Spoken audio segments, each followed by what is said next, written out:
Said to kill the bear barehanded so the people won't forget it. Getting money for our legal to drink. I care what a broke nigga think. Just like the pack of Lewis. Look, everything I do so cold. I can do this, both eyes closed. Too short, I stay on my toes. About that guap boy, anything goes. Help the bear if we outside. Help the bear if we outside. Still tipping, baby, nothing changed. I'm still grinding over here, yeah. Still sliding through my own lane. Shorty, nothing funny over here. Dallas rain everywhere around me. Dream to get money. Made it through the storm, living sunny. Dreams came true, now we eating. I got more dreams to chase, gotta reach them. Trying to put a team together like the Hunger Games. Everybody grinding because we all came from hunger pain. Yeah. Late ill kid at OneYoungsta, holding it down, bringing that StreetGeek and NERDSoul. What is up, my people? Today, coming with another wonderful episode of That's Right. I ain't lying to y'all. I ain't gonna tell y'all no games. We up in here with some specials. And as you can see, I am repping the shirt Blerdish. That's right. Big shout out to Blerdish today. We're gonna have Keith roll through in just a second. He's gonna be howling at us, you know what I'm saying, from the whip. And we got some topics to get in today. Today we got Poe Dameron is Moon Knight. We got Peacemaker check-in. New Picard trailer that dropped. That's new hotness. We got G.I. Joe and Transformers. They moving along. We don't know where they moving to yet, but they moving on. They moving on. Let's see what else. The name change for Boba Fett's Starship still seems to trouble people. Who knows why? We got who else? Who else did some stuff? Oh, Microsoft buying Activision. We're gonna get into that. You know what I'm saying? Definitely, we're gonna deal with that Microsoft coming through. And Ray Fisher responding. Oh boy, I can't call it, y'all. Ray Fisher responding to Joss Whedon. So we got some stuff to get into today. It's gonna be real dope. Let's go in and bump some jams real quick. All right, here we go. We got a little something to bump. We got a little something. Let me smooth it out, y'all. Let me bring it down now. You know what I'm saying? We can't have it too crazy, but we're a little bumptuation. All right, no punctuation. So, big shout out to Silhouette Animator that's up in the chat right now. Big shout out to Garance George, newest Patreon supporter. Big shout out to you. Glad you got your stuff. You know, got a little gift for the Patreon. You know what I'm saying? Supporting a little gift out there for y'all. You know, a little something to keep y'all bundled and tight. Big shout out to Subsume Life. They got some cool stuff coming. I can't talk about now, but they're dope. And are there any shout outs that I got? Shout out to Solar Gray and Robert Jeffrey, who came through yesterday. We talked about Arcane, which is a show that I'm fully digging. So yeah, we got some cool stuff going on. We got some things happening this weekend. We got some fun going on. So I figured we could get into our first foray of the evening. How are y'all feeling? You know what? I'm gonna ask y'all first. How are y'all feeling about the Moon Knight trailer? You know what I'm saying? Whether you getting your lurk on, or whether you watching the replay, or whether you let's see, the lurk on, the replay, chat right now. How are you feeling? Is Moon Knight doing it for you, at least in the trailer? You know what I'm saying? Let me know that. And now, before we get started in and all that good stuff, let me know, is Moon Knight coming through for you? You know what I'm saying? Are they representing? Because I think, well, you know what? I'm going to wait for a second. Let me postulate these thoughts, because Marvel in Phase 4 has begun to do shows and movies. And in this time, we've had, for Phase 4, we've had Black Widow, we've had Shang-Chi, and we've had Eternals. All right, that's on the movie side. Then, and I guess you could say, you know, of course, Spider-Man No Way Home too. So then on the TV side, we've had WandaVision, Falcon Winter Soldier, Loki, Hawkeye. Am I missing one? I think that's it. I might be missing a show. So we're deep enough now into Phase 4 to kind of get a feeling of where, the What If series. So we're deep enough now to kind of know where we are, where we're going concerning the brand new and the new and improved Phase 4. So we got everything. We know what Marvel is doing. How are you feeling about this? When you saw this trailer, are you feeling it? Are you coming to a realization of like Marvel is still hot, or do you feel like there's some slippage? Do you feel like there's some slippage out there? Now, we are joined right over here. You know what I'm saying? One of the dynamic duo of the South. His name is Keith Cooper of Blerdish. As you can see, I'm wearing a Blerdish shirt right now. What's up, my brother? How you doing? On CP time, tripping out here, slipping, but you representing, so hey, there be. I was on my way, but I was like, let me watch one of these trailers real quick. I was watching another podcast of some local friends, and took me a little nap after eating. Cheating on me with another podcast. You know what I'm saying? Got other I podcasts. mean, Ain't even watch. You know what I'm saying? I wear a shirt. You don't see him watching my podcast.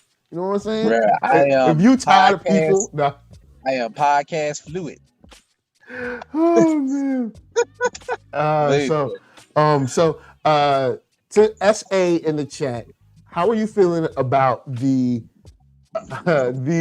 brand new Moon Knight trailer? And then I'll kick it over to while you hit me with the thoughts, I'm gonna kick it over to the one and only Keith Blerdish. How are you feeling about Moon Knight? I'm liking the weird energy of it. Because I feel like Marvel is doing that stuff that, like, how can you say, like, in an old 90s type of movie? Mm-hmm. Like, if this was, I can see this being a superhero made in the 90s. Like, it looks polished and all, but it's like, you don't quite know what the hell Moon Knight is. But we're just going to be in your face and be extreme. And that's just what you're going to get. And then you're going to get the answers when you watch this. And that's just going to be that. Like, it's like, okay, I can kind of dig it. But it's like, I do like the kind of, it feels more serious right off the bat. So you never know. And I like the fact that we see a lot. They did a lot of show and not tell, but we don't really know what's going on. Like, we know, of course, now that it's been announced that Moon Knight is a show, now all these Moon Knight experts are out. Look, you can look at the sales of Moon Knight books, but everybody's an expert. I didn't know now. Anyway, with that said, it looks great. I like Oscar Isaac, so I think his talent, his skill really shine here as someone who is not sure if they're going crazy or not. They don't know whether they're awake or they're asleep. He don't know whether he's coming or going, and that's he ties himself to the bed. Yeah, he tied himself to the bed. He's really kind of like giving it his all, and that's one thing I like in general about Marvel. Whether I like the movie or not, I don't think there's a particular actor in Marvel MCU that isn't buying into the world around them, the kind of like created world that they're in. And it seems that, Oscar Isaac is really here giving it his all in this role. And that alone, like the way he's acting in this, like the way he cowered in that elevator, those kind of things are kind of impressing me. And I'm like, okay, cool. I want to see what's going on, because Moon Knight to me, I never really came across him, never really impressed me. I mean, I saw him, I knew what he looked like, but that was the extent of my knowledge. To be honest, I'm going to give a shout out to Jason Reeves. I actually saw one of his of Moon Knight, and people will come and like, I feel like Moon Knight is one of the people, they'll be like, oh, he's badass. Oh, I love him. Blah, blah, blah. It's like, I think the design is dope. Mm-hmm. But I think nobody really cares about his story, but they know, like, he looked like he'll mess something up. Look like he'll kill somebody. Yeah, because, I mean, they do have that shot at the end of the trailer where it looks like some kind of creature that he is punching. He's messing something up. Yeah, he ain't letting up. And shout out to, look, I'm not trying to mess up your name. So, Markelon Siegler, I hope I ain't mess just Siegler or Sigler. I hope I ain't screwing up your name, but it says, real talk, this current Moon Knight by Jed McKay is much better. So we'll see how this comes out, how it translates. Shout out to the Moon Knight fans. Like, yeah. I know, what do you call Moon Knight fans? Are they Moonies? I'm joking. I don't know, but I know that's I will say one thing to the Moon Knight fans. I know y'all are feeling vindication now. Y'all like, finally, our boy is getting some love. Now, here's why I'm so excited about Moon Knight. Moon Knight gets us just a step further into one of my favorite genres, supernatural action. That's right. Supernatural action, supernatural horror. Because now, even though it was in Eternals, we done heard the voice of Blade. All right? That's right. He was like, You "You got don't want to me. touch that, young brother. You sure you ready You for that?" Let's see who else you got. You got the Black Knight. I think he was a part of Yeah, the Midnight Suns. yeah. So now you kind of is the main character of that is Werewolf by Night. So you And can that get show to, is coming. yeah. And honestly, this is where a while back they reported that all right, some Disney Plus shows are gonna start getting in some markets or maybe in some countries a MA rating, depending on how they cook. I think they're going to start having like where it's gonna be that little special section of Disney Plus, like, all right, don't click on this for the kiddies. This is purely adults. So I think we're starting to see that transition to some of these shows gonna have to be really pushing PG-13, or they won't have to go and be like, we're gonna have to hit that MA rating on maybe some episodes will get an MA rating. Or throw like they did for Hit Monkey, throw that stuff over to Hulu. Now I know they want to keep Disney Plus as their base, but if they throw it over to Hulu, Hulu can be as adult as it wants, and they don't have to worry about kids accidentally clicking on it, because the parental controls in Disney Plus are poo-poo. So but if I had to guess, they want people to, because Disney Plus is the brand new toy. Yeah, and they want that toy to keep spinning. So it's like they're gonna figure it out. Hulu is like you can just go bat-ish nuts on Hulu. Like I haven't even turned on Hit Monkey, but it's Hit Monkey. It's a monkey that I enjoyed it. And it ended up being kind of cool. I was like, yo, like this is very limited animation. Very limited. But I ended up enjoying the story. And did you watch MODOK? No. I watched about 10 minutes of MODOK and I was like, this ain't funny. I love MODOK. I love the show. But, But now, I buy chicken, so real quick with I hope you can let me say Mark for short, because I feel like I'm gonna screw your name up. But Mark says first Moon Knight comic I really liked. That one was by Warren Ellis. Now, Warren Ellis, that man got some skills. I might actually run back and check that out, because I love my supernatural action, whether it's Blade, the show Supernatural, Constantine, any of that, you know what I'm saying? I love, and I'm glad that we're getting into that. And it seems that I've been talking with Jason Reeves about Phase 4. And to a certain degree, we're like, man, people are just throwing things at the wall, you know, as far as Disney's concerned. But I wonder if Disney's or Marvel is opening us up to the idea that like I've said many times, comics is convoluted. So it's about to get crazy. Once that whole multiverse thing open, it's like, look, it's about to get crazy. And y'all about to need a whole book to try to figure out what time this happened and who it happened to. And it's about, because at first, from up to this point, it's been pretty straightforward. Like, this is a hero, this is a bad guy. But once we start multiversing it, and once we open up like different dimensions and hell and all that, it's about to get crazy.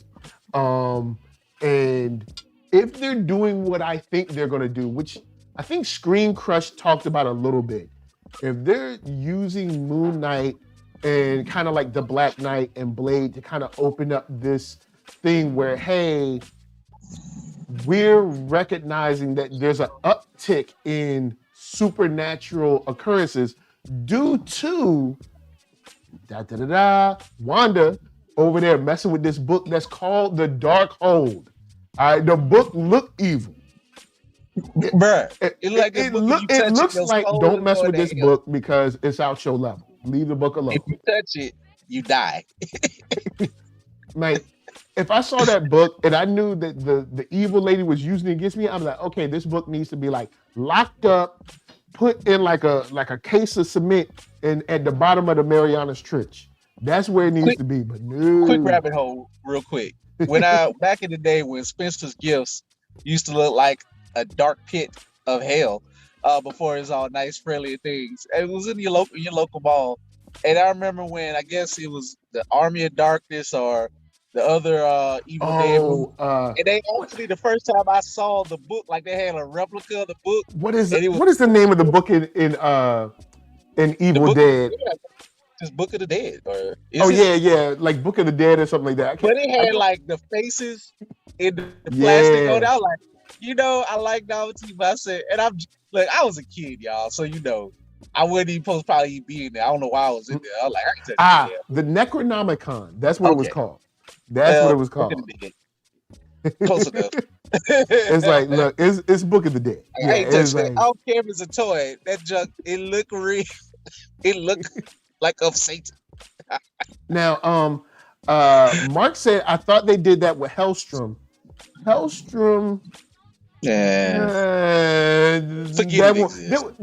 Marvel wasn't trying with that. Let's be for real. Marvel won't. Because it was on Hulu, right? Yeah, it was on Hulu. I watched one episode and I was just like, that's not for me. It bombed so bad. Can you even still find it on Hulu? Like I don't even think you can. You can't bomb if like nobody cares. Like if nobody cares, it doesn't really even bomb. It just like disappears into the ether. I think I had one friend who watched it and it was just like, I watched one episode and I was just like, nah, I'm not gonna stick around. They tried. I think they tried too early with that character. Like that's too deep cut, too deep cutty. But like, you gotta one thing I have to beg of Marvel, Kevin. I know you watch. All right, look, I know you watch, but you won't tell nobody. It's cool. All right, but just right here, please bring Gabriel Luna back as Robbie Reyes. All right. I know what you're gonna say. That TV show, it's not part of the thing. It don't count. Fine, it doesn't have to count. He can still be Robbie Reyes. Just bring him into. He was so perfect as Robbie Reyes. The last thing I watched, straight up, not even arguably, that was the best season of Agents of S.H.I.E.L.D. All right, so just bring him back as Robbie Reyes. I have all the Robbie Reyes. No, I'm actually missing one trade for Robbie Reyes. Because last time I was interviewing Felipe Smith, he was like, no, actually, you're missing one. And I was on the video like, oh, no, I'm missing one. So actually, I'm missing one trade for Robbie Reyes. But Robbie Reyes' story is dope. And we need him. We get them, we cool. Then we can deal with like Lilith and all that stuff and Wanda. And I guess since they're hell bent on keeping Wanda good, I guess Wanda be like, "Oops, I didn't mean to do that. Let me help out the good guys," and then we'll be good. I don't know. I hope she goes evil in that movie to show what she really is, at least for a while or something. Show them who you are. Evil. You evil. So yeah. But with that said, back to the top. Moon Knight looking good, man. I'm excited. There's been for the TV shows, honestly, there's very little miss in the TV shows. Like, I didn't like the first two episodes of WandaVision, but once Tatiana came up in that joint, I was like, you know what I'm saying? I was like, I ain't listen to you and Jason talk about it. Like, and I mean, even we talked about it. Mm-hmm. The TV shows for 2021, while we're still in the month of January, looking back a little bit, it was fire. No matter what, even though it's some you can't review, go back and rewatch. Like, I can never rewatch WandaVision again. But was it fun during the ride of it? And I know y'all hated the first two things. Just bear with me. Look, if you watch Nick at Night, it was fun. It brought me memories back of my dad. I get it. It was worthless. I got it. But then we kind of retread the first two episodes in episode 3. So I was like, if we're going to retread them, then why do we need them? These shows be trying to be cute, winking, nod, and make you go down a rabbit hole and get Easter eggs. Come on, y'all. You in the business. You know how this works. But I did. If you gotta rewatch it, you can skip the first 2 episodes. I just didn't like how this white lady literally kidnaps and holds a whole ton of people hostage, and then they have this black woman come and defend her like, you don't know what she's been through. This lady begged her to kill her. All right, Yes, and I would say I this, don't that think they're scene, every interested in what time she's been through. she couldn't even get away from hanging up clothes, and she's like this. I'm like, I felt bad for that lady. Like, I'm like, like, damn. Did this lady get to go to the bathroom? Can she pee? Can Oh she go pee? yeah, one woman asked if her child could go pee, like that. Like, come That's on, where man, the horror. come on. That's where it became more like a horror film. To be like, Yeah, this is like, Wanda is evil. and then the Wanda, funny thing is, with no accountability for Wanda, Doctor Strange shows up, and Wanda's like, "Dang, yeah, I figure you have to show up." He's like, "Oh, I don't worry about that. well, you know, he's Do your Doctor thing, Strange. girl." These normal peon peasants are beneath me. I gotta fix my problems. Fix me. Like, You know, girl, don't worry about that. We good. we got stuff to do. Oh man. So now I'm gonna turn it over to you. Because you're still watching Peacemaker. So please tell me how the new episode of Peacemaker. Tell me that Peacemaker is you're still watching it. I'm gonna tell you what I'm gonna tell you. I'm gonna say this because this will also be on the Blerdish podcast. I haven't uploaded episodes 1 through 3 because I wanted to kind of see because Mike is done with it. Mike says the hell with this. He ain't coming back. Nah. I'm here for you. I'm gonna give you a 1-minute review of it. Basically, folks, from the last time you saw me on the show and talking about it, I said it was a C-. It's struggling. It's a student that needs help, needs some extra tutoring or whatever. It feels like I got a little tutoring in episode 4. They cut out the BS a little bit. Like, it's a lot of BS. It's James Gunn and them, but it got to the point, and the jokes. The person who has become my favorite character is Vigilante. He was on point this week. He had a violent fight scene. He called races out on their nonsense. He even gave a shout out for black people creating rock and roll, and even talked about inbred hillbillies. I can't say it on the show. I enjoyed that scene. Like, thank you, Vigilante. Also, the name of the episode is called "The Choad Less Traveled," which lets me know I don't want to watch this. Yes, they even explained the title.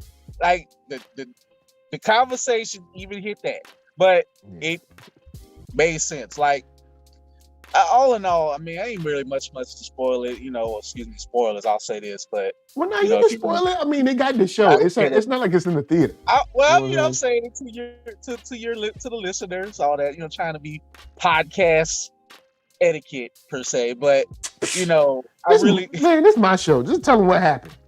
I feel like the butterflies are just kind of not say bait and switch. I think they're going to be important. I don't know how far into the butterfly. I've got a feeling I haven't looked how many episodes this season is, but if it's a certain number, if it's less than 10, I feel like the main villain is going to be about Peacemaker's dad. That this season, this episode puts it back on his dad, and rightfully so. And it was, I mean, Robert Patrick is acting his butt off with it. And again, what we said doing about, a little too good acting. Too good, like it comes a little natural. But I give John Cena this. I didn't really like John Cena in any movies. I felt like he was like, it's too much. He just looked like swole Ernest. But he's actually still doing good with the goofiness with him. This one was less like how episode 2 was just terrible. It just felt like it dragged. This didn't drag. Episode 4 didn't drag. It got to the point. It had some good fights. Less talky, just all that garbage. Just no jokes wasn't trying to go on. It felt like this cured 2 and 3 to like if it could hit these beats more like that, this is okay. It still feels like an Adult Swim show with money. A little bit. An Adult Swim show with money. That they actually put the budget behind, because the little dude, Judo Master, and like the Power Rangers cheap suits just look. That suit there is killing me. But hey, look, him and Cena had a full-on fight. It was a good scene. So okay. And Danielle Brooks was a little less annoying this week. I mean, I like Danielle Brooks, but she's she's playing a role, but it's like I honestly don't care how she feels about it. Like I'm not feeling that part yet, but it's coming. I don't care about her relationship, or her mama. But well, what actually, she did, no, I feel like her mama is like who this show should be about, but I know, you know, it's a price. John Cena don't cost as much. as a captain. No, not at all. He like, sign me up. Yes. Ron Davis, Like, call me he happy. and you back up the Brinks truck, okay? Don't holler at me. Until then, call me for the next Suicide Squad movie. Thank you. You know, like I'm gonna film some appearances that can appear on this laptop. I ain't even gonna be in the same room with my supposed daughter until maybe the E. Don't holler at me. I'm above this. But at the same time, like it's what Danielle Brooks' character did this week. It shows that she got some manipulative genes of her mother, and it set up Vigilante to go do the thing that I like that he did. Because Vigilante, I'm gonna say this, and I'm pretty much gonna wrap it up. He's like your white ally friend that go too hard in the paint. He's like, they said something bad about you. Let's go break their arms and shove it up their throats. And like this dude got himself arrested to go in there to go kill Peacemaker's daddy.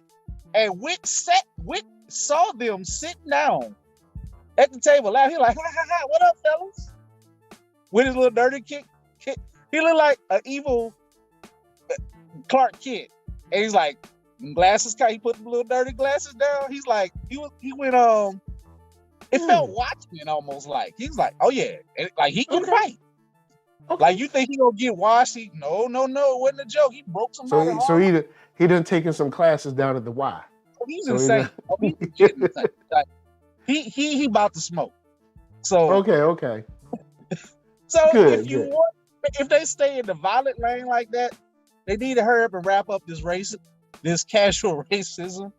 Look, I'm sorry, y'all. Like, I get it. That's another thing. I always sit on the fence of, are we doing this to show how racist the characters are? Or are we doing this as a dog whistle to the people that we know watch this stuff? I feel like it's leaning dog whistly, but but at least the lines this week were putting it on them a little bit. Okay. But yeah, because the whole thing seemed kind of dog whistly at the beginning. I was just like, I'm good. There's way too much stuff for me to watch out now that I'm good. I ain't forced to watch. This ain't the 80s. I ain't forced to watch this no more. They revealed his costume of the White Dragon. I didn't like, and y'all, I know this gonna be like, oh, you don't know about Peacemaker? Nah, I don't know about Peacemaker. I never read a Peacemaker comic. Like, so there's gonna be a small minority like, no man, y'all ain't know about Peacemaker. It's like, bruh, stop acting like Peacemaker. But he actually ever been important. The White Dragon is an actual comic book villain, and the suit, they showed the suit. So hopefully they get him in the suit, and hopefully he gets brutally murdered with Vigilante and his daddy and his son, because they also show that he may have set him and Peacemaker to take each other out, and his brother died. So Peacemaker's still showing he feels guilt over Rick Flag's death. So I like that. Like, and it's still showing like Peacemaker, what a joke. And they played it again, and he's still going through it in his mind. But the character to this week show he's not as dumb as he might act. So he got some questions about the butterflies, and he kept the butterfly alive. And one of the people on the team is actually a butterfly. Ah, cool. So he got a little, if he can get a little darker, get to the point. Just keep getting to the point. Kill the racists in about 3 or 4 episodes. He'll get a C+, B-. Okay. Cool. So we got another trailer. Poe Dameron wasn't the only one with a trailer for this show. Oh, Jean-Luc Picard. All right. Oh, say it again. Jean-Luc Picard. All right. Had a trailer. No. All right. Now y'all know how I felt about Picard season 1. It was hit or miss. I was on the fence with it. I felt like they could have did my man a little bit better, but we got what we got. There was a lot of nostalgia. I think the production value was there. I don't think any of the acting was particularly bad. I just felt like the story focused on things that I'm like, I feel like this part is way more important. Like, isn't this way more pressing for Starfleet? But that's neither here nor there. Now we're in season 2. We saw the trailer. Now, Keith Cooper, he don't know about the Trek. He don't be caring about the Trek, but he did see the trailer. I'm interested to ask someone who's like, yo, I ain't watching this stuff. How did you feel about the trailer? Did you feel that the trailer would pump someone who's not interested into watching it? Let me say this first. I don't hate Star Trek. I actually like Star Trek more than Star Wars. I just haven't made time. Like, I just don't know why. Like, I got so much on my other plate of it. I know, even not, but there's so much realm of nerdom out there. But I always see every trailer every year. And it ain't just because you made me. I just see it. In fact, YouTube make you see these Star Trek over and over again. But you know what? They look good. Like it's never like I want to see it. It's like, damn, if I have time in my schedule, I'm not gonna pay for Paramount Plus. That's really my thing. But hey, shout out to your local library. I work at one. We actually rent some of these. So go support your library out. But I do want to make time for it because it looks great. Like you said, you can tell the production value is there. It's colorful, it's bright. It looks movie-esque in what's going on. So, as somebody, I don't know what the hell is going on in the plot. Picard just like, he just has this look on his face like, what's going on? It's I deal with some stuff. So there's this character in Q that they're bringing back in this episode. I mean, in this season, and it looks like they're gonna be playing around with time because Q can kind of. He's one of those characters that can kind of, like Mr. Mistleplex, where he can kind of do what he wants. Because they were like they were back on Earth with the regular cars and breaking out of a cruising bus. He made a comment about like decisions not made or the decisions, the missed opportunities or whatever. So maybe he's going to run Picard back through the things that his mistakes or whatever. Because we see the Borg Queen up in this trailer like 2 or 3 times, and we know like him and the Borg, they had their stuff, and the Borg Queen was trying to holler at him too. She was like, she wanted that bald head. You know what I'm saying? She wanted to rub on that bald head.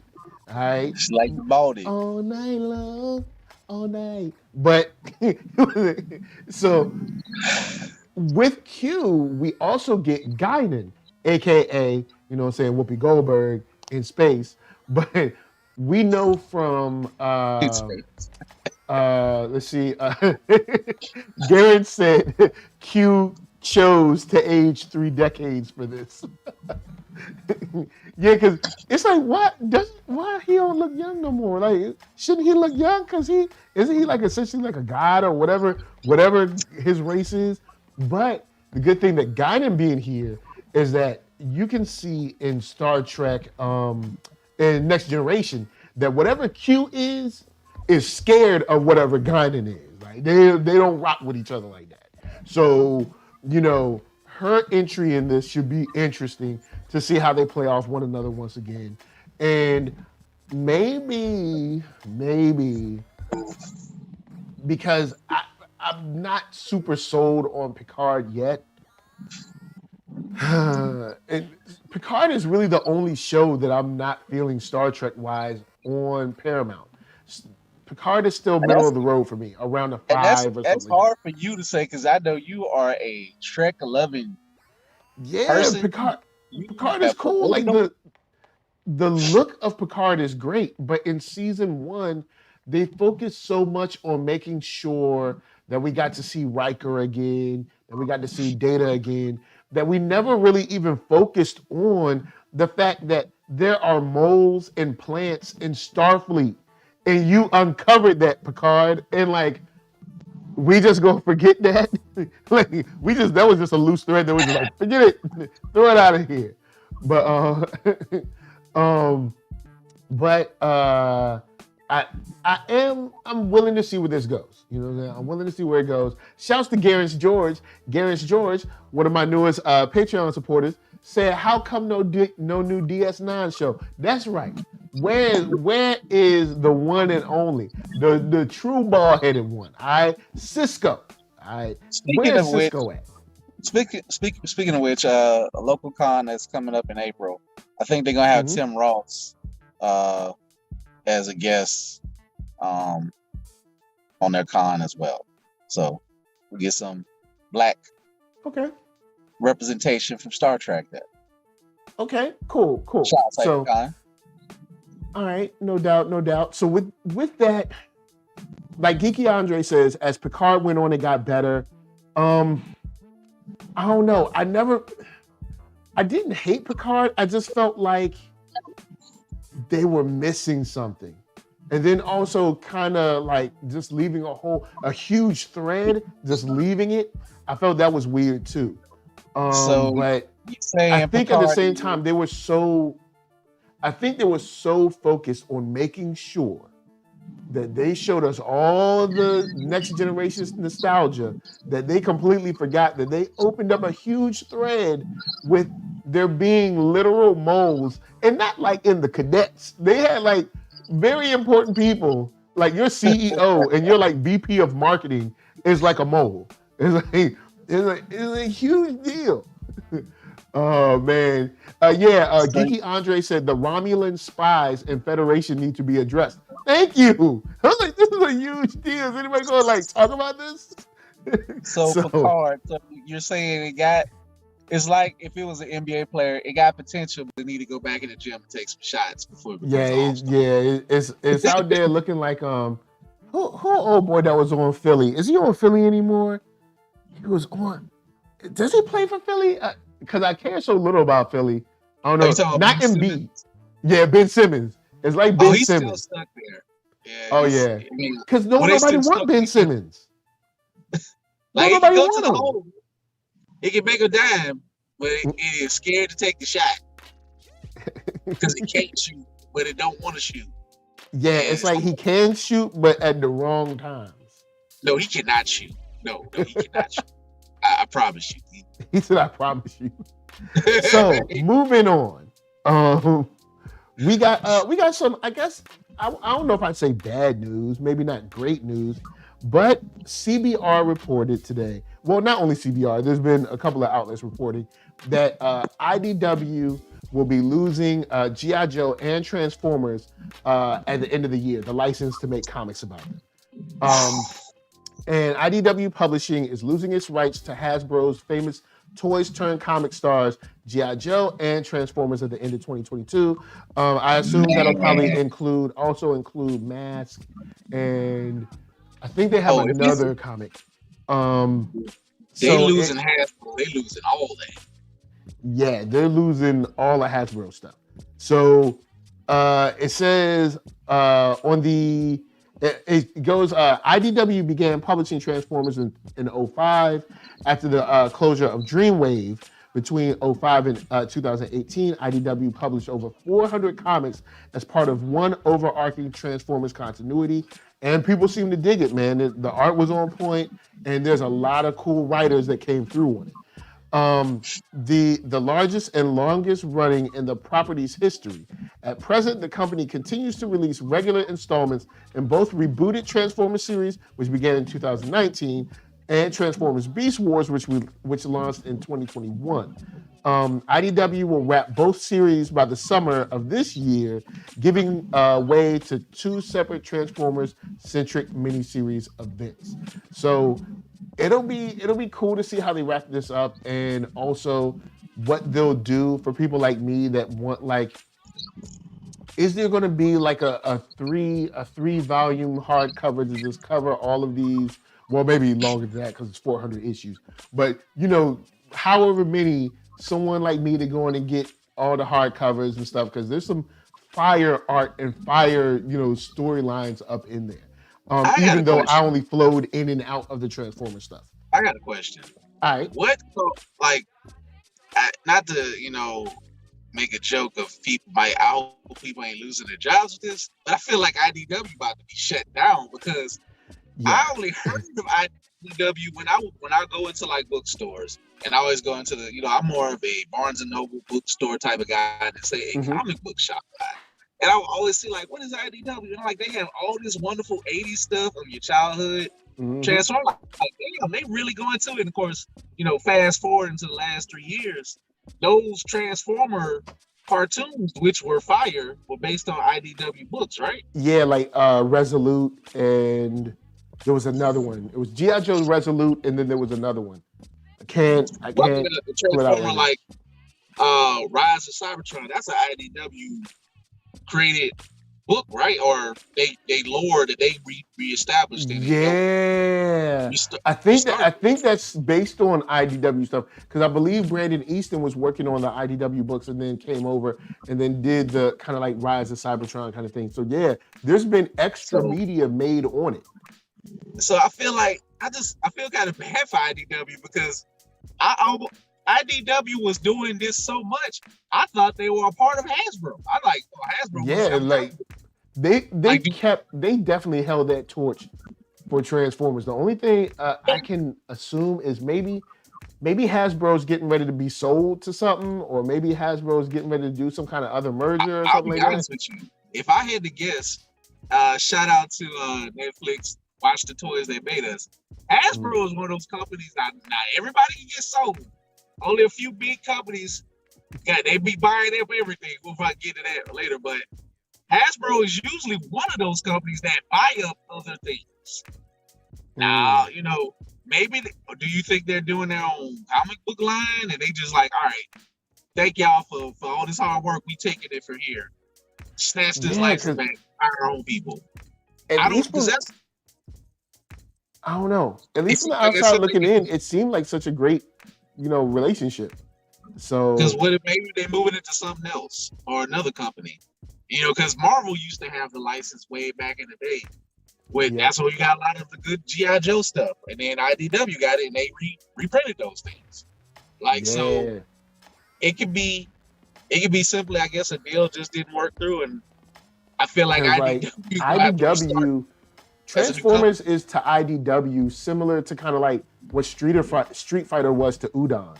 It was like, this is like their property. Like, this is like all they got. So like, you're right. Where does where does IDW go now? Because then you're not just losing Transformers, you losing G.I. Joe. You help them. You did that. Mask, it pops up here and there. Yeah. It's a good concept, but how long it lasts. Does that include Micronauts too, as well? Which is a property that always keep restarting, and ROM, ROM is back. I think that's back on Marvel side. But it's like Micronauts, ROM, or was it one time, or was when you keep going down that line? That's it. That's interesting. I'm not sure who has those. The Micronauts and ROM and all that.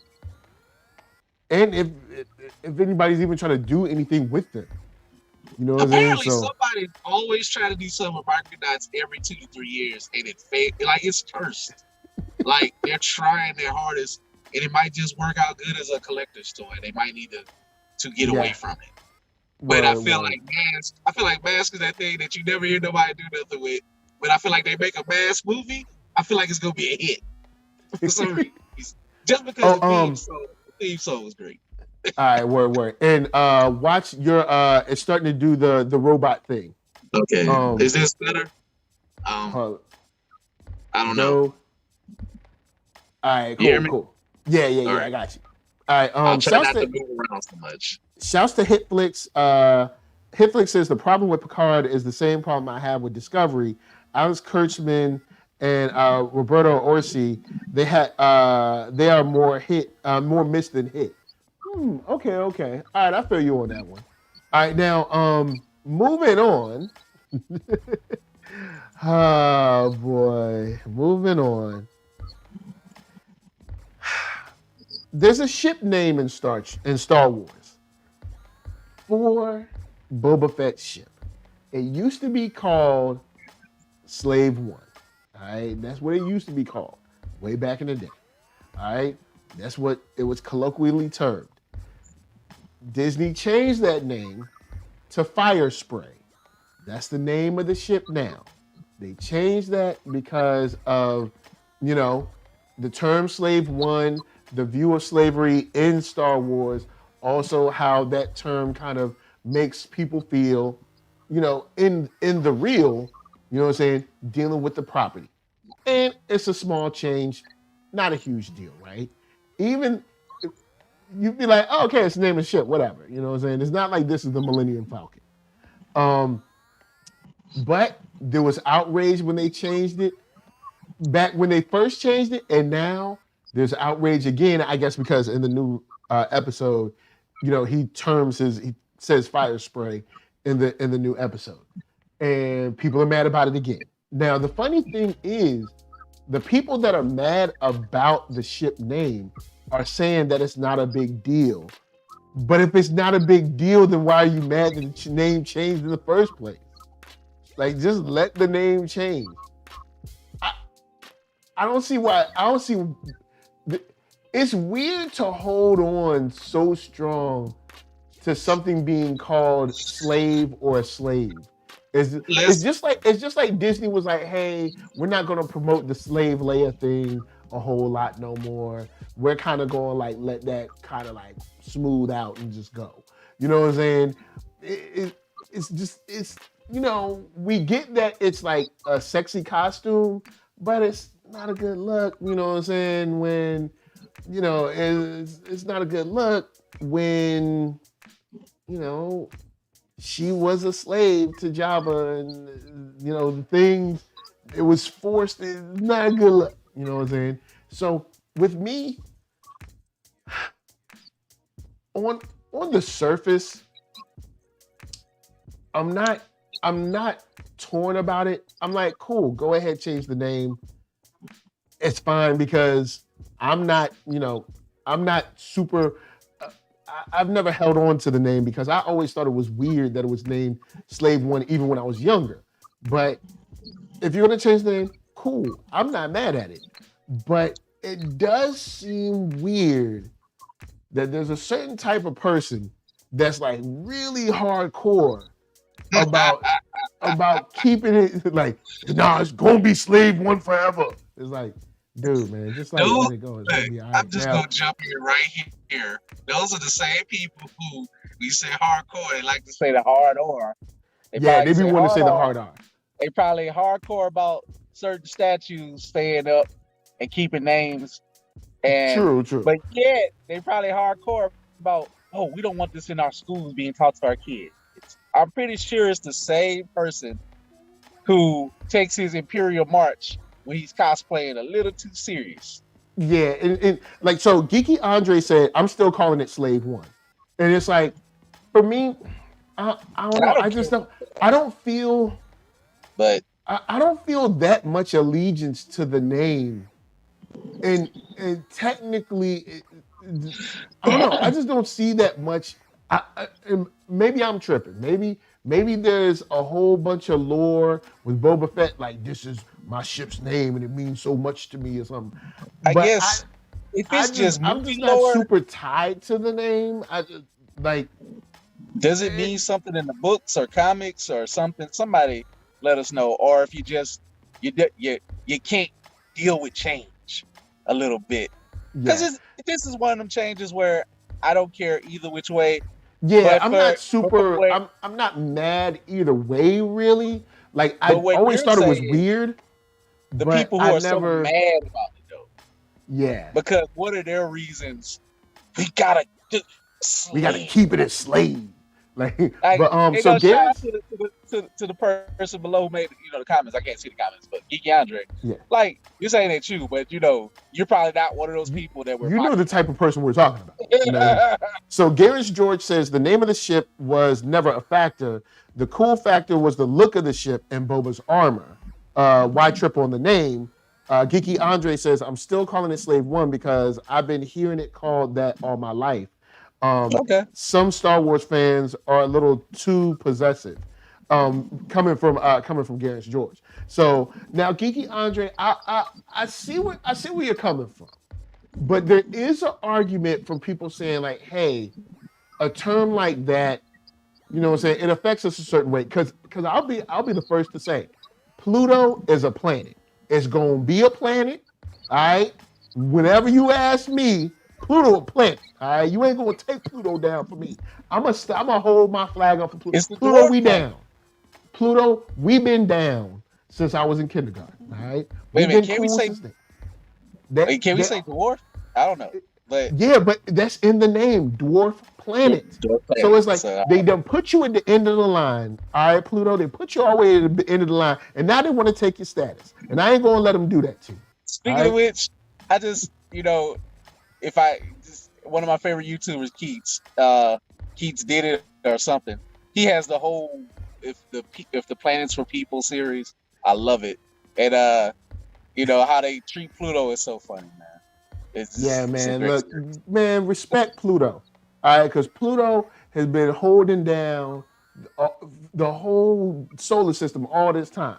All right, it never took all the shine. Was never in the front. Always stayed at the back and stayed the foundation. All right, you know what I'm saying? Making sure. You know what would be cool if somebody made a series where Pluto is like, if the planets are people, Pluto is like the security guard. He's the little security guard. It's like fending off all this crap. Yeah, because we don't know what's on the outside of the galaxy trying to come in, and Pluto's stopping it. All the weird creatures and space villains he's fighting on. Shout out to Pluto. Somebody's gonna take my idea right now and make a whole movie that I could have made millions off of. But yeah. So Garrett's George said, I wonder what percentage of people mad weren't born when Empire came out, and starts laughing. There might be some people that were like, newly mad because, newly mad and they've been longly taught by their family to have a certain way. Yeah, when it first changed, they changed the name on the Lego box for his ship, and they called it Boba Fett Starfighter ship or something like that. And they were like, it's Slave 1. You got to call it Slave.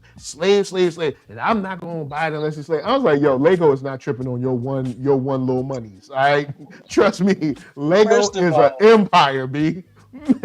Yes, Lego is not tripping on it. Toys that made us, Lego of all companies, whether it's a Swedish company. First of all, it ain't an American company. Yeah. Or it's like Norway or something. They bought them dollars. Look up their history.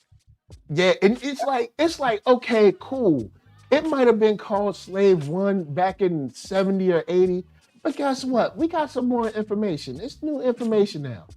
Why don't we change it? If there's certain people that have an affinity or have something against being termed slave, then maybe if it's something small like the name of a ship, we can be like, hey, we just won't call it slave no more. My homie Mark, the other side of Blerdish would say, they say something like that and make their teeth feel whiter and they soul shine bright, like they feel greater. It's slave. They say when the vein is popping out their neck, like Yeah, so it's unfortunate. I'm not super bought into it. I was just like, oh, cool, it's Firespray now, cool, because I think Hannibal say hi. Hey, what up? Hey, how you doing? What are you doing, brother? First, did you finish your food? I did. All your food is finished. Yeah, I'm a big boy. Are you sure? Yep. All right, cool. So all right, cool. Make sure, you asking for cookies? Yeah. This boy always be trying to get some, see what I'm saying? Now, but with that said, guys, look, the new name is Firespray. Like, just, the mama named him Clay. Most times you want to call him Clay, but in this case, look, mama changed his name. All right, mama changed his name to Firespray. By Kiki Air. Yeah. Yes, we have Tuskegee Airs. Yes, we do. Yes, you do need to buy that. Yes, you do.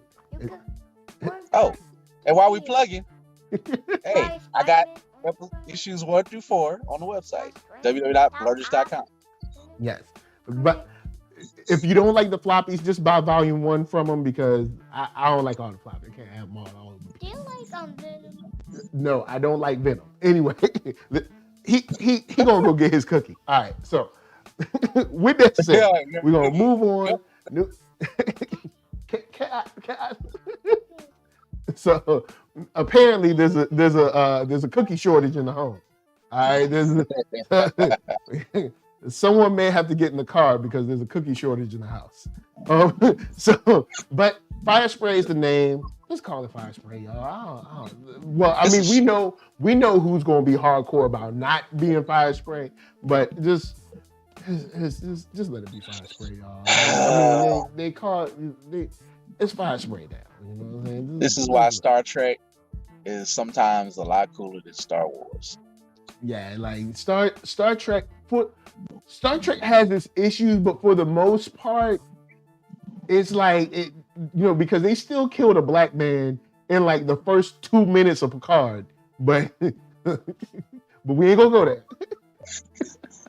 but yeah, hey, look, it's hey, what can you do? It's not Slave One no more. It's Firespray. Firespray is cool, and just live your life. All right. I like the Mandalorian Starfighters better anyway. So the Mandalorian Starfighter is a super dope ship, especially when it like spins the things around. But nothing is better than the brother ship from Star Trek Discovery. Book ship on Discovery, the brother ship. Ha! So now ain't nothing better. I gotta go back and watch. Have they named Book ship? I don't even know if they've named his ship. I don't even know if he has a name for it. But we calling it the brother ship. All right. So anyway, moving on. Oh man, this is one that you reminded me of. Microsoft has been making some money moves. All right, out in these streets. Microsoft said, "Hey, we make video games. We have a little service called Xbox Live that ended up turning into the game. Dang, I can't even think of the name of it now. Game Pass. Game Pass. I was like, I don't know why I wanted to call it gameplay, but Game Pass. Like, we have a service called Game Pass. People seem to like it. All right, I've used it. You've used it. Everybody used it. All right, but they said, you know what? The name of the game out here is IP. All right, we need some word IP on the nail, the head on the nail. And Microsoft looked out at the landscape of publishers and developers, and they said, ho, they're gonna publish it. They're gonna develop it right there. That's in trouble. Oh, they've been in years of trouble. Can't keep their hands off the women's. And just being an overall crappy company. Like they ain't paying people right. They can't keep their hand off women. All kinds of stuff. They full of it. Yep. And they help. Not maybe they didn't create transactions, but they damn sure profited off of it. Oh yes, they did. So they said, you know what? We can come in, absorb this company a lot cheaper than any other company, and we get a little something. We get to come through with immediate properties. Like, then of course the first property. Oh, my bad. Usually I hit y'all with the link. Let me go and hit y'all with the link. Here we go. You know what I'm saying? Even though y'all probably already seen it, but Microsoft to acquire Activision Blizzard to bring joy and community of gaming to everyone across every device. Now, I hope they know that they want to add that they're going to be bringing racism to everybody too. Because if you thought people was calling you the hard R in Halo, in Call of Duty, they going to do that. Just letting you know. It's going to be some 11-year-old kid screaming that joint in your ear. All right? Probably doing it in Overwatch too. But they got Xbox plus Activision plus Blizzard plus King. All right, you know what I'm saying? They got all kinds of titles. It's looking good out there. Microsoft looking like they about to make ends meet, about to break bread. Mr. Cooper, how you feeling about this? There's a multitude of ways to look at this. I guess I will start off. I'll start off with the professionalism of it. Basically, they bought it for like $69 billion. Yeah, pretty much $69 billion. If this goes through, it won't be immediate. It'll take about a year and a half when the books close. Then that's when Bobby Kotick, look him up. We ain't got enough time to go into his foolishness, but everybody who's slightly decent in nerdom do not like this guy, and with good reason. He's an ass. But however, he's gonna be a richer ass once he clean up. Yeah. He's literally getting a golden parachute. He's gonna get his Call of Duty parachute. Yes. He's gonna jump out the plane and go away, maybe for a couple years, or retire, or start something else. So what could probably get you fired or released or messed up, there's always that sell button. And Microsoft, look, big business, they ruthless out here. Microsoft, like, okay, they don't have, like, I mean, they got Microsoft fanboys and that. I generally have Sony and Nintendo. But here's the thing. Sony doesn't really play well with others per se. Microsoft, we talked about this before. Microsoft and Nintendo, at one time, they were bidding for rare. Nintendo lost out to Microsoft. Microsoft. So they have made up, kissed and made up between that. They have crossplay between some of their things. They work together. And for one, Nintendo's a Japanese company. Microsoft is an American company. What better way to hurt your direct competition or root for the American team to hurt your Japanese competition? Now, is this going to hurt Sony as a company overall? Sony is massive. This is a drop in the bucket, but it's also bigger than just gaming. From what, it's always that real thing, what it's about. And people in these articles will mention real briefly, not trying to sound, like no conspiracy theorists, but it's really might be the future plays about the metaverse. Because Microsoft, you forget how successful they are, and they're bigger than Microsoft Word. The techies know, but they're about, their services, their business services, all their cloud things that they get, and all the companies that they own. I forgot they own LinkedIn. So they're in all these phases of tech, from social media to cloud gaming, to this, to video games, to business services. It's a bigger conglomerate. You hurt your direct competition. Sony stock fell about 14%. That's gonna rise back up. But it'll slowly come back up. But still, it makes them look goofy out here. And they literally bought their 90s mascots of Spyro and Crash. They can't even use Crash Bandicoot or Spyro the Dragon no more because Blizzard and another studio own those names. So that was one of the funniest memes I saw all this. Personally, I do like Overwatch. I haven't played it in a couple of years, but I still have the game. I want to go back to it. It will suck for me if I can only get, say, Overwatch on Nintendo Switch. It's on Nintendo Switch now, but it's not going to run quite as smooth as a PlayStation Xbox. I don't really want to have to switch up and get an Xbox like that, but I do want to keep playing Overwatch in the future. But if it's on Xbox, that means that you'll most likely be able to play it on PC. So if you want to come on over to PC. We're waiting for you. Come on over to PC. You know what I'm saying? I've been getting into this.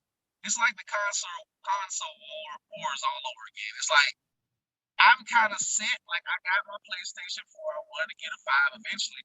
This had me questioning. This kind of make me not want to get a 5 no time soon. Like I'm in no rush to get a 5 because they don't have enough games out there.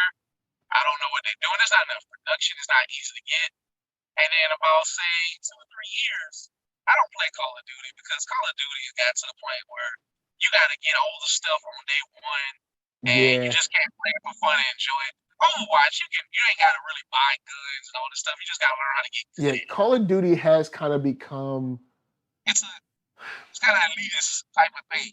You kind of have to pay, sort of have to pay to play, and not a situation where you have to buy the game, but you kind of have to pay into these microtransactions to kind of like really get items, like get better guns and stuff like that. And who want to stream it and show how good they are and blah blah blah for the professional. Even though they're cheating during playing the game anyway, so it's like, I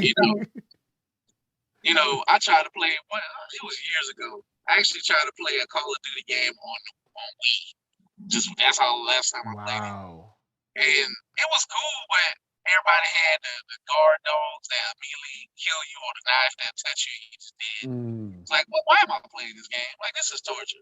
And I gave shooters up because, like, if you can't just play a shooter and just jump into it, I did like GTA, but it got to the point with GTA where if you don't have all the millions of dollars and you ain't constantly playing it, you're gonna fall behind somewhat because everybody got, I was playing GTA where you just have to have a nice low rider online. Next time I come back, everybody got jets.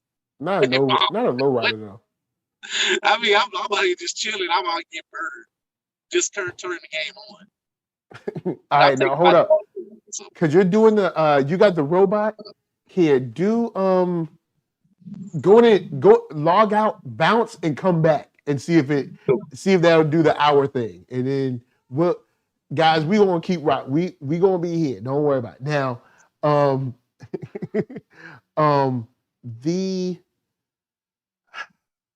for me, I think this is a great play.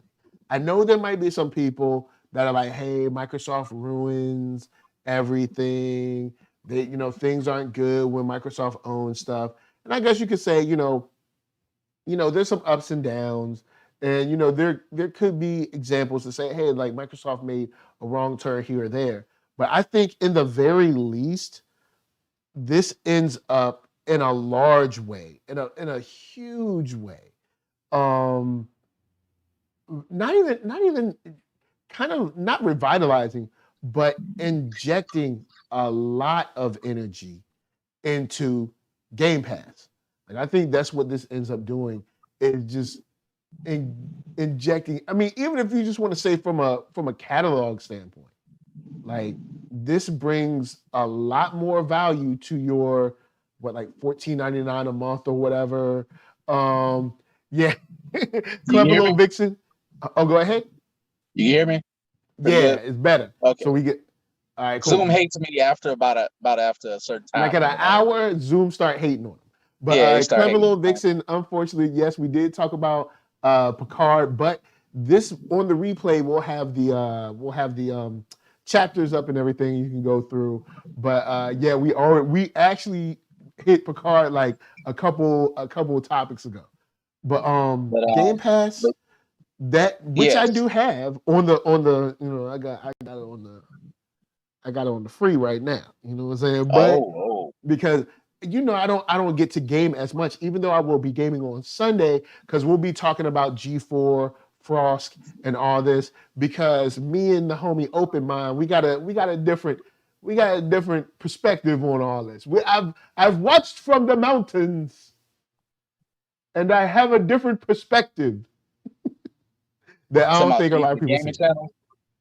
I don't know what news they G4 is the gaming channel that has kind of like rebooted, came back and revitalized itself online. So the kerfuffle is coming from X-Play, an episode of X-Play, where Frost made kind of like a statement about the viewers a large, maybe not a large amount of the viewers, but a very visible amount of the viewers that watch X-Play and G4 and kind of her thoughts on it. But as far as Microsoft, I think this is a huge thing for Microsoft. It's a massive. I think it's a huge thing for Game Pass owners. And on the low, I think this is a huge boost for PC gaming.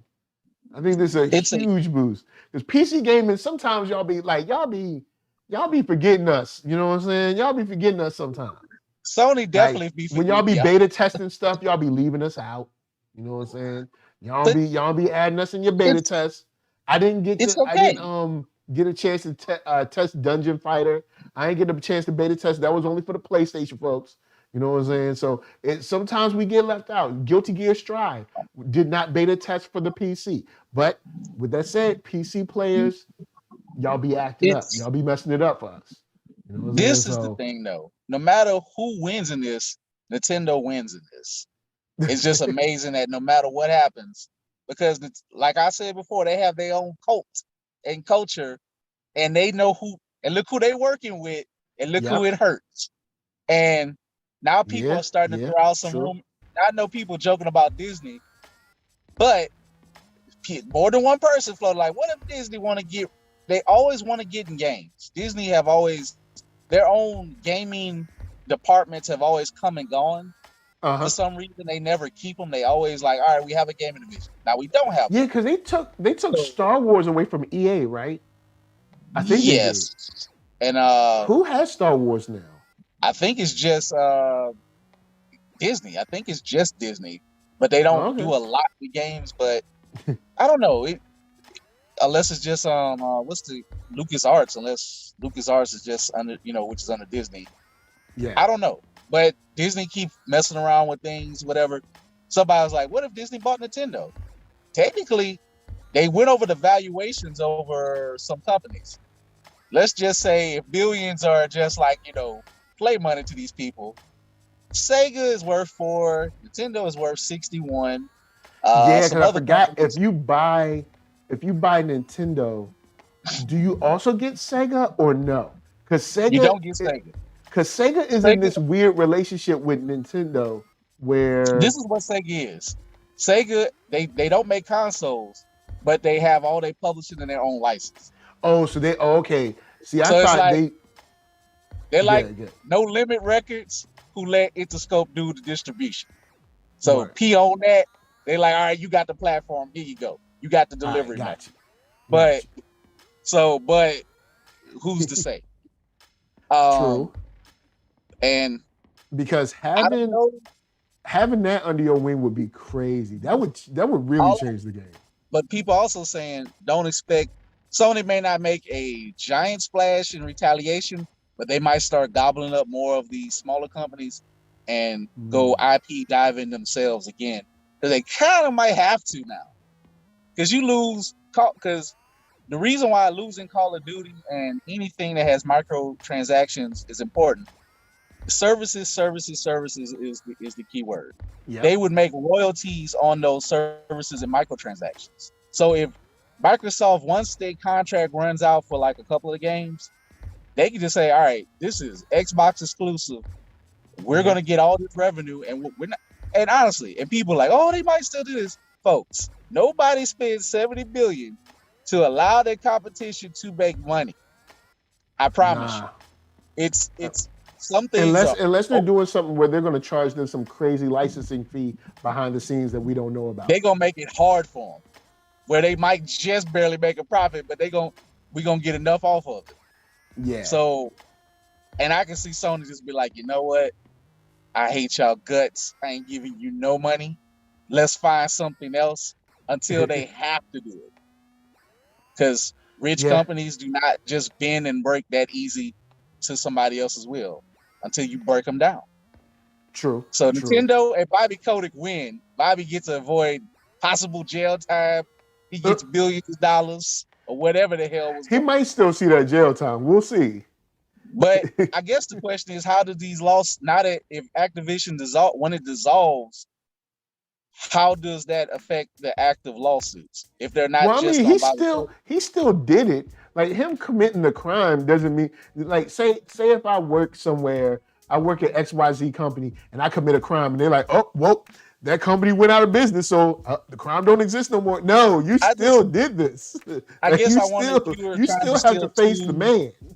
If you sue Activision, does that roll over to Microsoft as the owner of it? Maybe. I don't know. That gets weird. But as far as criminal charges, that's on him. If there's any criminal, I don't know if they're criminal or if it's just civil. I have to look at it might be more. some civil stuff. But they might be coming at him That's interesting. We'll see how that rolls out. It If might it's be just attacking silver, that golden parachute. he's gonna have enough money that he still ain't gonna hurt him. He gonna still Yeah. slide out of it. But if I was Microsoft, I'd probably make it well known that, we're going to absorb, your profits and your losses. But this suing stuff is going to come out of your golden parachute. I do have a question though. We Something a little more lighthearted. we don't pay for what you've done to your employees. A little lighthearted out of this. What Activision series or property would you like to see come back under Microsoft? I know most people want a new Spyro the Dragon, for whatever reason. I've never cared about Spyro.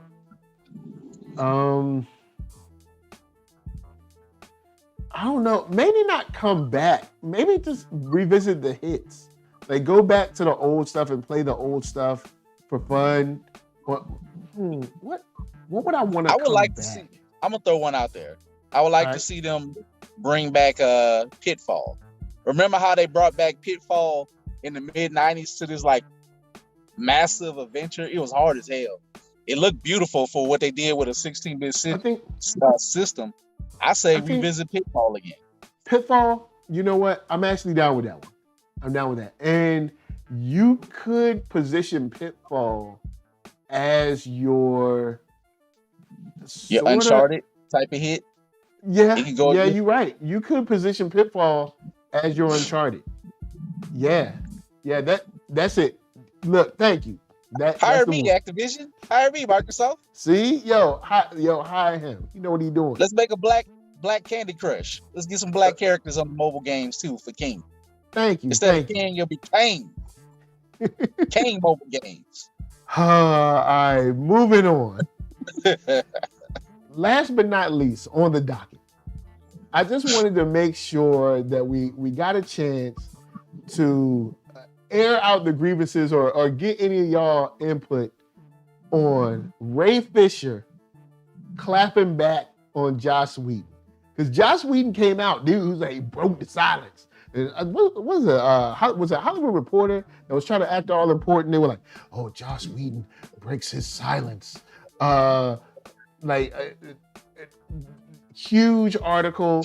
I think it was on, they were making it, oh man, it's so important to read this article. You just got to get over there. And then, he addresses the allegations.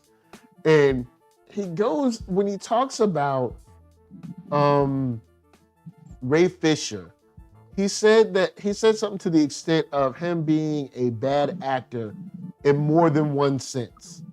You know what I'm saying? Like, basically, like he ain't got no skills. He don't know what he's talking about. He's not good at his job. This, that, and the third, right? So, but remember, it's not only the Justice League people. That's what I was about to get to.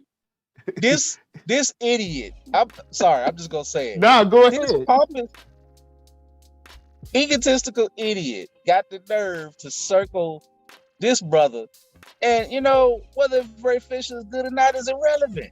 When people are saying they can't leave you in a room with a young lady because of whatever reasons, and you're not even going against people don't want to work with you in general because you're just a hard ass to work with. Like, amongst the other criminal or skeevy things you may have done, and just being an all-around fraud of how you're supposed to be so pro women and this and that, when you're just using these young actors to boost yourself up and tear them down, their spirit, and none of them came to your rescue. You are a rich white man who'd have made these people rich and famous, and they don't care about you. That lets me know everything about you. I'm gonna give you just a piece of the part from Hollywood Reporter, and I'll put it in the chat. You guys can read it on your own time if you guys haven't already read it, because it came out last week, maybe earlier this week, last week, I think maybe Monday, something like that. So anyway, it says Whedon's theatrical cut of Justice League heavily minimized the role of Fisher's Victor Stone / Cyborg in New York. And in New York, the filmmaker said he simply did not feel Fisher gave a good performance. Later on, he calls him a bad actor in more than one sense. And then he says, Whedon says, we're talking about a malevolent force, Whedon said of Fisher. We're talking about a bad actor in both senses. Fisher did not comment for the New York piece. Oh, but we're going to get to Fisher. Then he said, then it says, in March 2020, Snyder revealed his 4-hour cut of Justice League on HBO Max. Much of Fisher's performance was restored, and the actor earned praise from audiences for being the emotional cornerstone of the film. Sounds like Joss Whedon was lying. Sounds like he was minimized because he was black. Now, then he goes on, says Whedon also denied Gal Gadot's claims that that he threatened her career. I won't dare, but with all these people saying you be doing this wild stuff, I feel like you did. So anyway, he says English is not her first language. Sound like you about to diss right there. It always sound like you about to diss. Man says, and I tend to be annoyingly flowery in my speech. How do you diss somebody and then pleasure your own self in the same, like this man? I tend to be flowery in my flowery. This ain't the 90s no more, man. Like he need to let, like this ain't Buffy no more. And honestly, this ain't Buffy. This is when I knew he had a problem. Like real talk, I did like Avengers. I did like Age of Ultron. It was okay. Yeah, people was like harping on it, for fun and this and that. But I even went back and enjoyed it after watching WandaVision. No lie. Yeah. But the way he whined in publication, I knew something was wrong with this man. He's like, because he didn't. He whined a whole lot about Age of Ultron. He was a baby about that joint. But because he couldn't handle the criticism that it wasn't as good as Avengers 1. He cried and threw a fit. And it was like, dude, you have made us a $1 billion movie. You made 2 of them. What are you crying about? Like that felt a little weak to me. And I ain't trying to, not harp on nobody's manhood, but it's like, where's your mental fortitude when you're a success? I'm looking at you like, shut up. You're a success. If you don't want to do this superhero game, give it to somebody else. And you see how the Russos took it and ran with it. And the Russos, they ain't see them complaining. Give me that money. None of that. You ain't see director of Black Panther crying about it. And of course, his movie was good and dope, and he made it well. Hey, and he made his $1 billion too. And it's like, oh, they didn't love me and worship me like how they do for my crappy CW TV shows. Oh, like, well, dude, you on the bigger stage. What are you talking about? Like, this. Even Kevin Smith called him out. Like, he said, and Kevin Smith loved to say, like, I don't understand people who hate this. Somebody's like, I know how the sausage is made. Shut up and enjoy this. Like, he don't really attack people. And he was fed up of Josh Whedon. Yo, Clever Little Vixen says, you're never going to work in this town again. It's hard to misinterpret. And he wouldn't be near the first director to threaten an actor with it. Thank you. Like, trust me, the whole reason why directors, and the whole reason that James Gunn was scared to say something about Harvey Weinstein, looking at you, James Gunn, the one that said, well, I just, told close friends around me and kept them. Well, what about the people that didn't know you? Guess what? They still got invited to hotel rooms. But we ain't going to go there, are we? Because we absolved ourselves. They all full of it. They make cool stuff to watch, but they all full of it. Now, back to Joss Whedon. Yes, he definitely said this. And it's said all the time. Because at the time, he has power. But I'm glad that the movie still got made. And even though I am not one of these Snyder Cut is the best thing since sliced bread, because it's way too long and it don't need to be that long. It's not. But it's okay. At least it shows and shines through on things like the performance of Ray Fisher, where we can tell that Joss Whedon was outright lying. Yeah.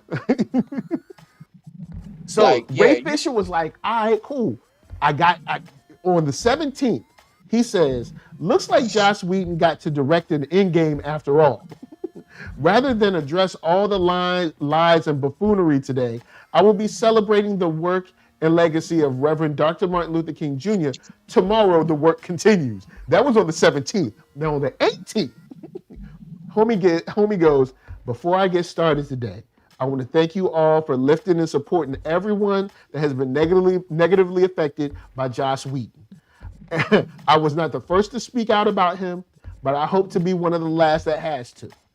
All right, that's how he starts in. Then he says, the irony is, Walter Hamada is probably kicking himself right now for trying to throw Joss Whedon under the bus. Had Walter waited, he would have seen Joss had already bought a round-trip ticket to run himself over. Then says, Joss Whedon had nearly 2 years to get his story straight. He's likely spent tens, if not hundreds of thousands of dollars on PR, crisis management, and coaching. And his response to the allegations is, they all misunderstood and or are out to get me. Also, my mom is sexy. That's what you got? Huh? Then says, I'm starting a team called the Malevolent Force. Who wants in? Joss Whedon's need not apply. Oh man! Then he points out more of his hypocrisy throughout the day. It's sad how deep he went to pull up this old stuff on Joss Whedon. But Joss Whedon should have just stayed gone. Yeah, like I don't understand him coming back after. Like it's like this. Ray Fisher done dunked on him, slapped him around, rightfully so, and nobody had his back, and he was the problem of it. Dude, take your L, go reform yourself, because again, here's the you can't irony reform him. Well, you know, just he gonna reform to where he don't say nothing no more. But you're a rich white man in America and in Hollywood, and your name still got value. All he had to do was sit and wait 2-3 years, and then all these little Josh Whedonites were like, "Oh, forgive him. Just let him come back. Forgive and do him. something." Just let him make something. I mean, we just went through this with James Gunn. Look, we did. I'll tell you straight up. I like it. I'm liking the show somewhat. I like Suicide Squad. I am not with. And in fact, I'll say this: I don't even care that it was a right winger who pulled it up and got him in trouble. I am not with what he said and why he felt the need to say it. That gets you fired. I'm sorry, partner. It just do. You know, so it's no matter what side of this you fall on, there's just some things that people get to do that normal people of whatever race, creed you are, or poorer people of every day will get you fired in your normal job that will follow you for your life. You cannot go around making pedo jokes. And if that is why you got fired on, let's say you flipping burgers at Burger King, they might not let you at McDonald's to come flip burgers. Like, so the joint that kills me is that he also is one of those people that was like, I'm a feminist. Look, let me tell y'all women something. And first, when I say women, in this case, I'm talking about white women in Hollywood, because there's a difference. There's the regular women in the real world that's actually doing stuff. And then there's the white women in Hollywood that pretend like they care about, like Me Too, but they don't really. It's something to pat yourself on the back for. So I'm looking at you, Meryl Streep. And Meryl Streep, you can act. Great actress, but you're full of it. So anyway, they be like, oh, he's a feminist. He's on our side. Meanwhile, unless you're extremely rich and extremely famous, he's treating you like dog poop. And he's making jokes about you. He's talking about your body. He's trying to touch you on the low. He's trying to proposition you. All this stuff is like, come on, man. You ain't fooling nobody. You a feminist. I mean, whenever a dude says he's a feminist, you got to be like, and not to say that a man cannot care about women's issues and any unfair things that happen to them, or maybe a grievance that goes on, like on the job or something. But there's something sneaky and stuff, especially dudes like Joss Whedon. I heard on the on the Ringerverse show. You know, the homie Van Lathan, shout out to Baton Rouge. But Van it's like, Lathan, yeah, you know, I know. he still owe me $5, but whatever. But the term sacktivist is like people who are activists trying to get you in the sack. Hey, I know you're a family show, so we ain't gonna go too deep in that. And I ain't saying that there are people who aren't legit about whatever cause or this and that, because I want to see women have the right to do whatever, because hey, people are people, and I want to see people get their bread, have a good life, and not be pitchforked to death because they exist or whatever. Yeah. And I say that as a straight black man from the South. I don't care, whether if I agree to this point, I'm for everybody being able to live a good, solid life and be able to have their rights. I am with that. But not be blocked, oppressed, or impeded, you know what I'm saying, for any reason. You know what I'm saying? Especially the crazy amounts of anti-blackness in this country. Well, on this planet, but definitely in this country. But for him to come out and say, well, you know, Ray Fisher he was a bad actor. Then we see the 4-hour cut and we're like, dude is the literal whole emotional core of this movie. And we're like, you full of it, Joss. Celebrated for being so bad till it's great. Y'all know the worst movie ever made, The Room, and The Room was a goddamn trash fire. They used to show it on Adult Swim to kill time, and they wind up making a damn documentary, or another movie about how this was the worst movie, starring another trash dude. What's his name? Who his homie don't even mess with him no more because he was using his power. What's the one? Oh man, James Franco? James Franco. Yeah. So you got a whole movie about a trash dude played by another trash dude on a trash movie who is now in trouble. Yo, because let's be for real. Hollywood, as much as we love this stuff, Hollywood be full of it. And Hollywood would rather let people like Joss Whedon, people like Harvey Weinstein stay and keep giving them all the accolades instead of getting them up out of their culture and letting new people with fresh ideas come in. Because let's be honest, Joss Whedon has written characters the same way for the last 30 years. You know what I'm saying? So let's not front and I enjoy Avengers. I enjoy Avengers too, but let's not act like homie ain't a one-trick pony. And if dude is doing this stuff, just like Brian Singer. Oh God, I ain't even gonna mention him. Messing with all them young boys that he flying out to LA.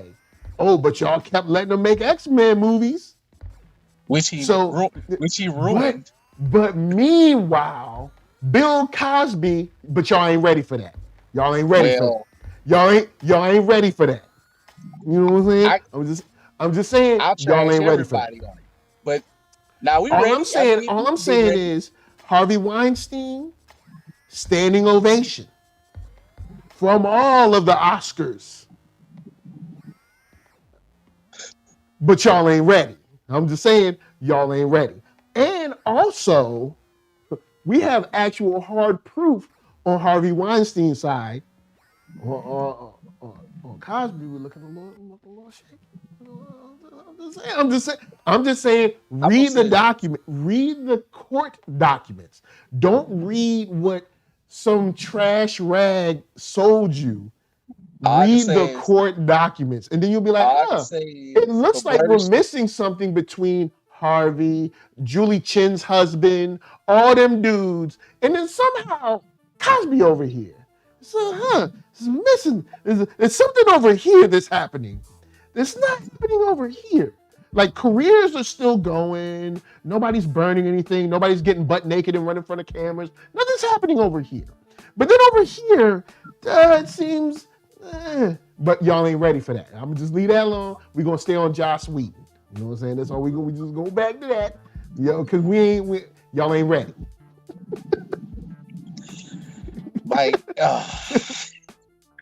I'm just saying. Let's take. You know what? Quentin Tarantino. Let's take this. Quentin Tarantino said that underage girls were asking for it. So how about this? Let's take every Quentin Tarantino film off of every streaming service right now and never stream it again. How about that? I'm cool with that. I'm cool with that. No. But you might be cool with it. But let's be for real. Let's talk about the culture. Would they be cool with it? Would they? Man, or would they cry, piss, and moan? Let's be for real. Let's be honest. Let's say that every Harvey Weinstein produced project, let's take it off of streaming right now and never show it again.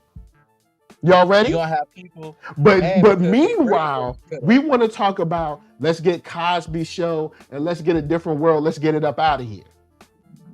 And then you got people that ate off of that, people whose lives were changed off of that, and I'm gonna say agreeing. And I'm gonna say this about a different world. Even though, regardless how you feel about Cosby, you know, me and you may not be 100%, but at the same time, I'm all for different world stand, because that show there really prompted young people to go to college at HBCUs. It did something that will never be done again. And shout out to Debbie Allen.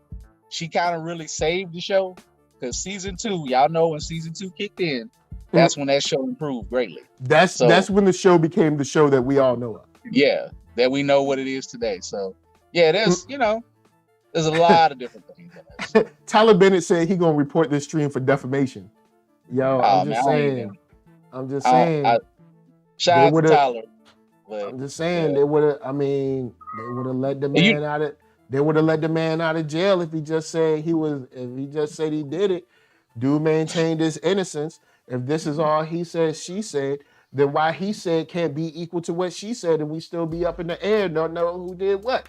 But apparently, but on the other side, we got to give standing ovations. That's all I'm saying.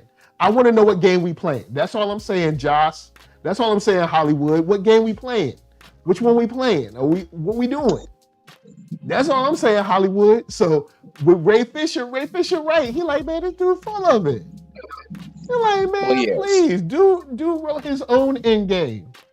Josh Whedon, he'll be all right, though. He'll be all right. But this is what I'm worried. Give him about 4 or 5 years, he'll be back. I hope that Ray Fisher isn't blackballed for life on any projects, because I'm not worried about no damn Josh Whedon. Like you said, he'll be back. 5 years, somebody will throw $100 million at him, do some BS that I am not going to support or watch or give a damn about. And I'm glad that he's let him, and Marvel better not bring him back. Like, Marvel, you doing good? I think that relationship's kind of done. I think he's kind of done. I don't think they let him back on the lot. Like Disney, especially after the way he, excuse my language, bitched him on after Avengers 2. Disney was pissed. Oh God. And he complained after a success. Just a weak-minded, weird, wimpy individual who out here faking to make. Not wimpy though. Oh, look at him. Not wimpy though. But guys, that's it for our overstuffed, supersized issue. There's all the topics. That's it. We're done. We finished. All right. We've given you enough. All right. We've given you our blood, our sweat, and our tears. Too much. Gave you too much. All right. We gave you an hour and 45 minutes. Come on now. Y'all don't even get this nowhere else. Where y'all gonna get this? Y'all gonna get where y'all gonna go where somebody gonna be like, yo, man, Meryl Streep full of it. Y'all ain't gonna get that. Y'all gonna go somewhere else. They're gonna be like, yo, Meryl Streep, the best thing since sliced bread. They're gonna be like, yo, Joss Whedon, my dog. Yo, Joss Whedon always, he the best. And I'll be like, ain't nobody trying to hear that Joss Whedon been writing characters the same since the 90s. You ain't gonna hear that nowhere but here. You know what I'm saying? I'm just saying. You ain't no one else gonna call Quentin Tarantino out except me. You ain't gonna see that nowhere else. Is the mentor to CW writing. You know what? Joss Whedon is definitely gave CW gave them the blueprint. Yeah, he gave them the blueprint. Had that one black friend. One black friend that is just black enough. Don't bring no dark skin people. And look, you don't know where this black person live at. They just pop up. We see everybody else's house. We don't know what their house in their apartment. The white people don't never go visit him. I mean, look at something like Cobra Kai. We ain't see that black kid's parents. We saw his dad for like 2 seconds.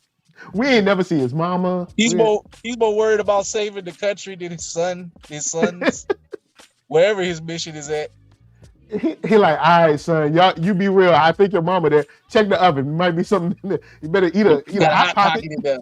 Yeah, eat in the hot pocket. Oh man.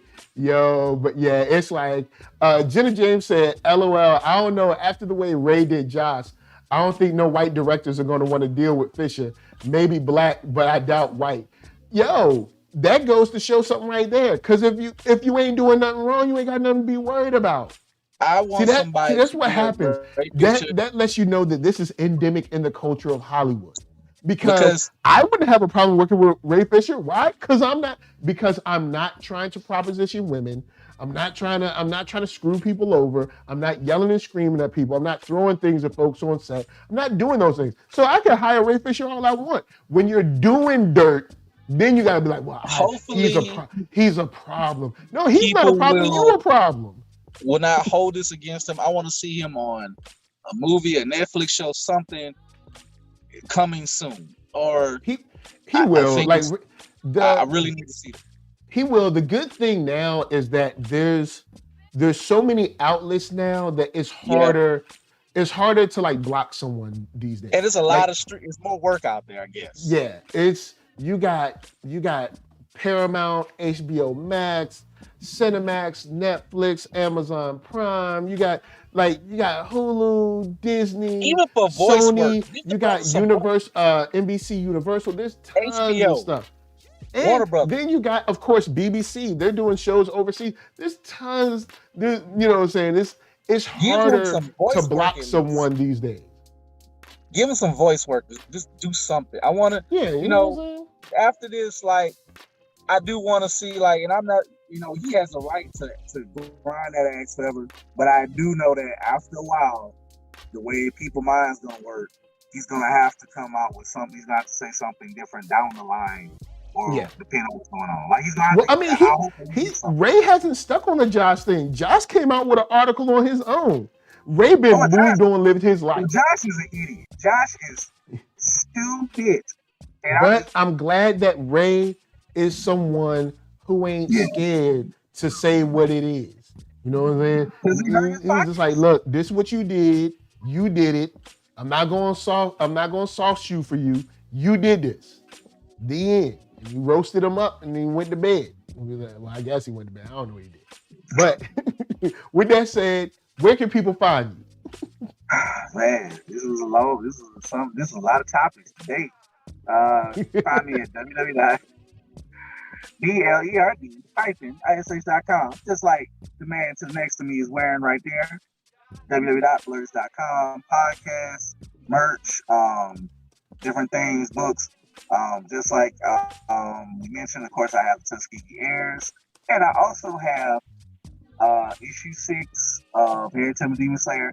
I sell them in bundles, so I got it bundled up 1, 2, 3. That's right, stack bundles, son. Yeah, grab them. Like you can't. It's like Pringles, man. You can't pop one, and you gotta get you multiple ones. Go get that. Get that stuff in there. It's good for you. Yeah. But and shout out to the homie if you're listening, NERDSoul. He's a writer, good dude, supporter of Blerdish. Might be carrying his book sometime in a few weeks, months. He out there in H-Town, a New Orleans boy. I'm proud to be able to carry his book very, very soon. So that's in the works as well, too. All right. Well, NERDSoul, Facebook, Instagram, Twitter, all them places, hit that thumbs up. If you like what you see, hit that thumbs down. If you don't, we got Clever Lil Vixen, Garrence George, Tyler Bennett. We got ZSB Lou. We had Geeky Andre up in this joint. Who else? Silhouetted Animator. Markalon Sigler. I really hope I did not screw that up. I feel like I messed that joint all the way up. But I feel like that, in my mind, that sounds no way how it really, really sounds. It might be Martinique Signaleria. Yeah, you know what I'm saying? But hey, we here. You know what I'm saying? So, of course, podcast for listening, Spotify for music. Share this out to your folks. You know what I'm saying? If you ain't scared. And also, because you know what I'm saying. Look, right here, we in the barbershop. We chill. This is what we do here. We ain't going front. We ain't. Look, if you want that milk toast, you know what I'm saying. If you want that milk toast, scared to say something, or if you prefer your black YouTuber that just doesn't recognize that they're black, then this ain't the spot. But if you want your black YouTuber that's black, hey, what I'm say this. Don't be the YouTubers who be like, "Quit Tarantino, my dog, man. I couldn't live without seeing Quit Tarantino, my dog." He said the N-word. He said, yeah, because like I was like, yo, man, like, yo, homie a little bit, he a little bit too happy to be saying that word. Like, come on now, like, you know, like reel that in. I ain't mad at Jamie getting Django, but the harder they fall, and more of that is where we at. Yep, harder they fall. That's where we at. Black man, so we gonna leave y'all with P.L. Parker Lewis and Arcatron. He got a new album. He got a new album. P.L. Parker's got an album. Yep. That's good. That's good. And Anwar Hassan. So from Anwar us to Hassan you. got an album too? Yeah. So for us to you, thank you for coming through. Thank you for chilling. If you watch 1 second or all the seconds, peace. Peace. Tell them, say we out.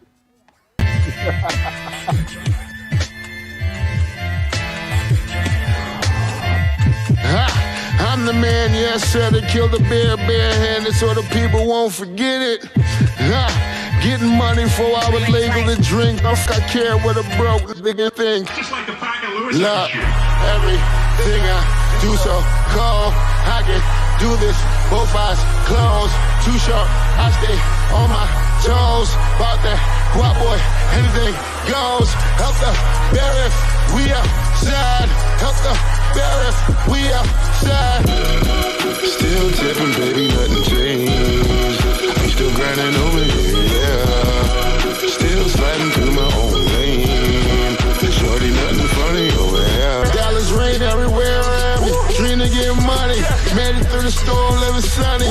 Dreams came true, now we eating. I got more dreams to chase, gotta reach them. Trying to put a team together like the Hunger Games. Everybody grind together, we all get stronger.